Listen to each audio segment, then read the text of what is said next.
7,000 करोड़ रुपए के वित्तीय परिव्यय के साथ ई-कोर्ट परियोजना के तीसरे चरण को कैबिनेट की मंजूरी। सुलभ न्याय के लिए संस्थागत सहयोग का आदर्श उदाहरण है सीजेआई।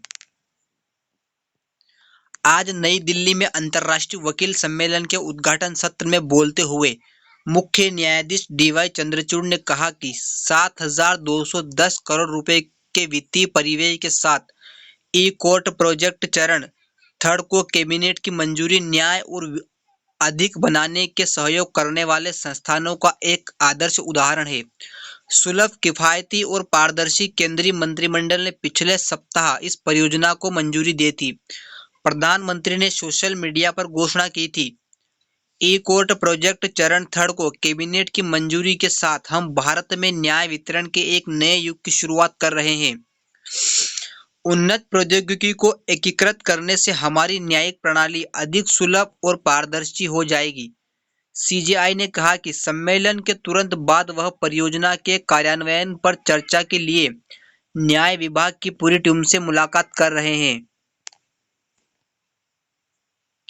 सम्मेलन का आयोजन बार काउंसिल ऑफ इंडिया द्वारा किया गया था और सीजेआई चंद्रचूड़ और प्रधानमंत्री नरेंद्र मोदी के अलावा केंद्रीय कानून मंत्री, अटॉर्नी जनरल और भारत के सॉलिसिटर जनरल ने सत्र के दौरान बात की थी। सीजेआई ने विभिन्न देशों की न्यायपालिका के साथ वैश्विक जुड़ाव के बारे में भी बात की। सीजेआई ने कहा, वास्तव में हाल ही में संपन्न G20 समिट के नारे वसुधैव कुटुंबकम, दुनिया एक परिवार है, से बेहतर कुछ भी नहीं, जो राष्ट्रों के बीच जुड़ाव की दिशा में इस प्रयास को स्पष्ट करता है। सीजेआई ने तब देश के भीतर संस्थानों के साथ जुड़ाव के बारे में बात की, जबकि संविधान विधायिका, कार्यपालिका और न्यायपालिका के बीच शक्तियों के पृथक्करण का प्रावधान करता है। यह संस्थानों को एक दूसरे से सीखने और न्याय प्रदान करने के लिए जगह भी बनाता है। मतभेदों पर जोर देने की हमारी प्रवृत्ति में हम अक्सर सहयोग के प्रचुर उदाहरणों को भूल जाते हैं। न्याय के हित को आगे बढ़ाने के लिए संस्थानों के बीच मुख्य न्यायाधीश चंद्रचूड़ ने कहा। ब्लेज पास्कल को उद्धृत करते हुए एक फैसले का हवाला देते हुए सीजेआई ने कहा, बिना शक्ति के न्याय अक्षम्य है। न्याय के बिना शक्ति अत्याचार हो सकती है, इसलिए न्याय और शक्ति को एक साथ लाया जाना चाहिए ताकि जो भी उचित हो वह शक्तिशाली हो और जो भी शक्तिशाली हो वह हो बस। उन्होंने उस मामले में अदालत और सरकार के बीच सहयोग की भावना का उदाहरण दिया, जिसकी सुनवाई वर्तमान में ड्राइविंग लाइसेंस से संबंधित संविधान पीठ द्वारा की जा रही है। उन्होंने कहा कि जस्टिस रूथ बेडर गिन्सबर्ग और जस्टिस एंटोनिन स्कालिया के मामले की तरह बेंच पर मेरे सहयोगी और मेरे बीच अक्सर विभिन्न दृष्टिकोण होते हैं, लेकिन यही कारण है कि हम राष्ट्रीय न्यायालय हैं। हालांकि जब दिन करीब आता है, हम एक साथ आते हैं और मित्रता के आंदोलन को साझा करते हैं। मतभेदों से परे दोस्ती का यह विचार हल्का फुल्का लग सकता है, हालांकि यह एक दूसरे के दृष्टिकोण के लिए पारस्परिक सम्मान को बढ़ावा देने और यह स्वीकार करने में महत्वपूर्ण भूमिका निभाता है कि हमेशा मौजूद है एक दूसरे से कुछ सीखना। उन्होंने कहा, महिला आरक्षण विधेयक को संसद में पारित कराने के लिए द्विदलीय प्रयास किया गया है।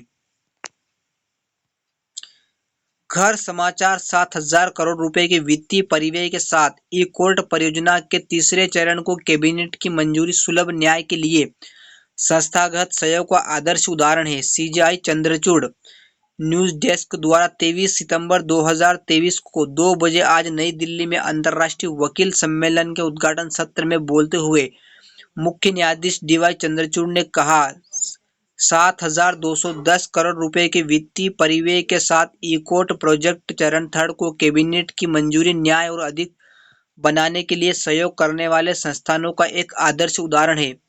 सुलभ, किफायती और पारदर्शी केंद्रीय मंत्रिमंडल ने पिछले सप्ताह इस परियोजना को मंजूरी दे दी। प्रधानमंत्री ने सोशल मीडिया पर घोषणा की थी, ई कोर्ट प्रोजेक्ट चरण थर्ड को कैबिनेट की मंजूरी के साथ हम भारत में न्याय वितरण के लिए एक नए युग की शुरुआत कर रहे हैं। उन्नत प्रौद्योगिकी को एकीकृत करने से हमारी न्यायिक प्रणाली अधिक सुलभ और पारदर्शी हो जाएगी। सीजीआई ने कहा कि सम्मेलन के तुरंत बाद वह परियोजना के कार्यान्वयन पर चर्चा के लिए न्याय विभाग की पूरी टीम से मुलाकात कर रहे हैं। जम्मू कोर्ट ने उदयनिधि स्टालिन के खिलाफ एफआईआर की मांग वाली शिकायत पर जांच के आदेश दिए।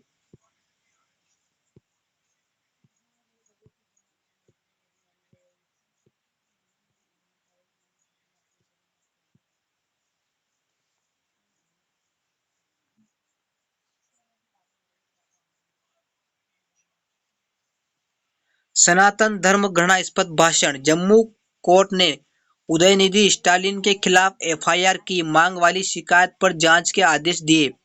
सम्मेलन का आयोजन पर बार काउंसिल ऑफ इंडिया द्वारा किया गया और सीजीआई चंद्रचूड़ और प्रधानमंत्री नरेंद्र मोदी के अलावा केंद्रीय कानून मंत्री, अटॉर्नी जनरल और भारत के सॉलिसिटर जनरल ने सत्र के दौरान बात की थी। सीजीआई ने विभिन्न देशों की न्यायपालिका के साथ वैश्विक जुड़ाव के बारे में बात की। सीजीआई ने कहा, वास्तव में हाल ही में संपन्न G20 समिट के नारे वसुधैव कुटुंबकम, दुनिया एक परिवार है से बेहतर कुछ भी नहीं है, जो राष्ट्रों के बीच जुड़ाव की दिशा में इस प्रयास को स्पष्ट करता है। सीजीआई ने तब देश के भीतर संस्थानों के साथ जुड़ाव के बारे में बात की, जबकि संविधान विधायिका, कार्यपालिका और न्यायपालिका के बीच शक्तियों के पृथक्करण का प्रावधान करता है। यह संस्थानों को एक दूसरे से सीखने और न्याय प्रदान करने के लिए जगह भी बनाता है। मतभेदों पर जोर देने की हमारी प्रवृत्ति में हम अक्सर सहयोग के प्रचुर उदाहरणों को भूल जाते हैं। न्याय के हित को आगे बढ़ाने के लिए संस्थानों के बीच मुख्य न्यायाधीश चंद्रचूड़ ने कहा, महिला आरक्षण बिल राज्यसभा में पास। ब्लेज पास्कल का उद्धृत करते हुए एक फैसले का हवाला देते हुए सीजीआई ने कहा, बिना शक्ति के न्याय अक्षम्य है। न्याय के बिना शक्ति अत्याचार हो सकती है, इसलिए न्याय और शक्ति को एक साथ लाया जाना चाहिए ताकि जो भी उचित है वह शक्तिशाली हो।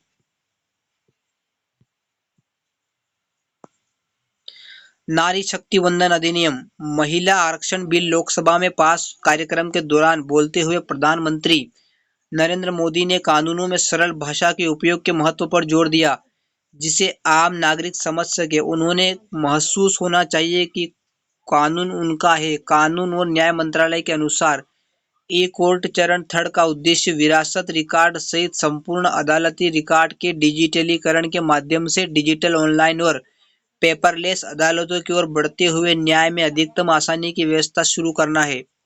सभी न्यायालय परिसरों को ई सेवा केंद्रों से संतृप्त करके ई फाइलिंग, ई भुगतान का सार्वभौमिकरण, यह मामलों को शेड्यूल या प्राथमिकता देते समय न्यायाधीशों और रजिस्ट्रियों के लिए डेटा आधारित निर्णय लेने में सक्षम बनाने वाले बुद्धिमान स्मार्ट सिस्टम स्थापित करेगा। चरण 3 का मुख्य उद्देश्य न्यायपालिका के लिए एक एकीकृत प्रौद्योगिकी मंच बनाता है, जो अदालतों, वादियों और अन्य हितधारकों के बीच एक सहज और कागज रहित इंटरफेस प्रदान करेगा। 7,000 करोड़ रुपए से अधिक में से 2,038 करोड़ रुपए कैश रिकॉर्ड की स्कैनिंग, डिजिटलीकरण और डिजिटल संरक्षण पर खर्च करने का प्रस्ताव है। क्लाउड इंफ्रास्ट्रक्चर पर 1,205 करोड़ रुपए और मौजूदा अदालतों के अतिरिक्त हार्डवेयर पर 643 करोड़ रुपए खर्च करने का प्रस्ताव है। नई स्थापित अदालतों में बुनियादी ढांचे पर 426 करोड़ रुपए खर्च किए जाएंगे। वर्चुअल कोर्ट पर 413 करोड़ और ई सेवा केंद्र पर 394 करोड़ रुपए खर्च होंगे।